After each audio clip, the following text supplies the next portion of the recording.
या महिन्याच्या शेवटी मिस युनिव्हर्सची घोषणा होणार आहे। या स्पर्धेकरता संवादाचा कार्यक्रम आयोजित करण्यात आलेला होता थायलंडमध्ये। मात्र या कार्यक्रमाच्या आयोजकानं मिस युनिव्हर्स मेक्सिको बरोबर असं काही वर्तन केलेलं आहे ज्यामुळे जगभरातल्या मिस युनिव्हर्स संतापलेल्या आहेत। आणि काय नेमकं त्या ठिकाणी घडलेलं आहे पाहूयात।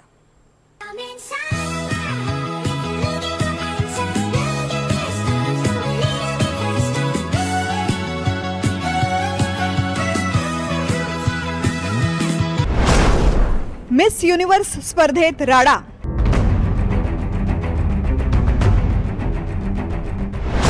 ब्युटी क्वीनचा अपमान, स्पर्धेतच घमासान। थायलंडमध्ये सुरू असलेल्या मिस युनिव्हर्स 2025च्या कार्यक्रमात एक अनपेक्षित आणि संतापजनक प्रकार घडलाय। मेक्सिकोची स्पर्धक फातिमा बॉश हिच्याशी बोलताना एका वरिष्ठ अधिकाऱ्यांनी केलेल्या विधानामुळे कार्यक्रमातच तणाव निर्माण झाला आणि मिस युनिव्हर्स स्पर्धेतील सर्व स्पर्धक उठून निघून गेल्या। सगळ्या स्पर्धकांनी घेतलेल्या या भूमिकेचं आता सर्वच स्तरातून कौतुक होतंय। मिस युनिव्हर्स थायलंडचा संचालक नवात एटसारा ग्रिसिल यांनी स्टेजवरून मिस मेक्सिको फातिमा बॉशला मूर्ख असं म्हटलं आणि यालाच विरोध म्हणून सर्व स्पर्धकांनी हॉलमधून बाहेर पडण्याचा निर्णय घेतला।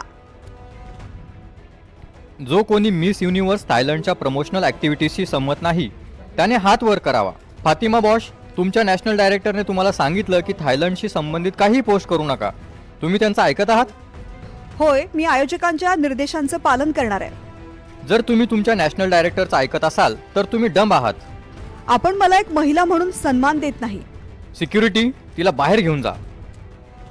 नवात यांनी सिक्युरिटीला सांगताच एका पाठोपाठ एक स्पर्धक उठले आणि बाहेर निघून गेले। नवातच्या वागण्यावरती आता सर्व स्तरातून टीका होऊ लागली आहे।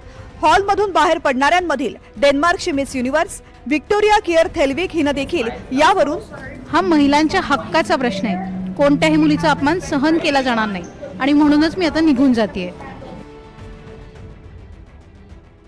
फातिमा बॉश हिनं देखील या सगळ्या प्रकारावरती संताप व्यक्त केलाय।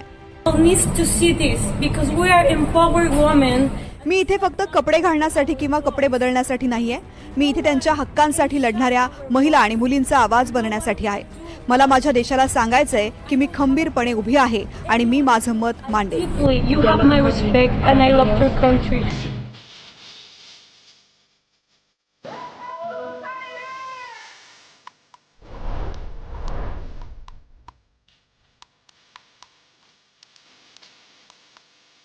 मिस युनिव्हर्स ही जगातील सर्वात प्रतिष्ठित आणि प्रसिद्ध सौंदर्य स्पर्धांपैकी एक आहे।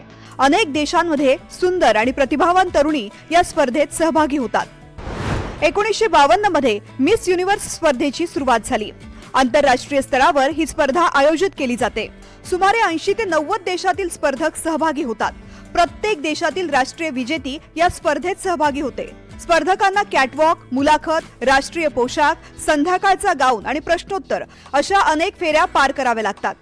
मिस युनिव्हर्सचा मुकुट जिंकणाऱ्या महिलेला 1 वर्षाचा आंतरराष्ट्रीय करार मिळतो, ज्या दरम्यान ती विविध देशांमध्ये सामाजिक मोहिमा, धर्मदाय कार्यक्रम, महिला हक्क, शिक्षण आणि आरोग्य जागरूकता या कार्यक्रमांमध्ये भाग घेते। अनेक जागतिक ब्रँडचा चेहरा देखील बनते। एवढ्या प्रतिष्ठित स्पर्धेत अशा प्रकारची संतापजनक घटना घडते। या घटनेनंतर मिस युनिव्हर्स ऑर्गनायझेशनने देखील नवातच्या वर्तनाचा निषेध केलाय।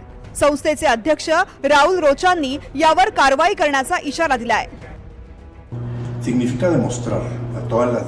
नवात यांनी यजमान म्हणून आपल्या कर्तव्याचा आदर केला नाही आणि एका महिलेला धमकी देऊन तिचा स्वाभिमान दुखावला।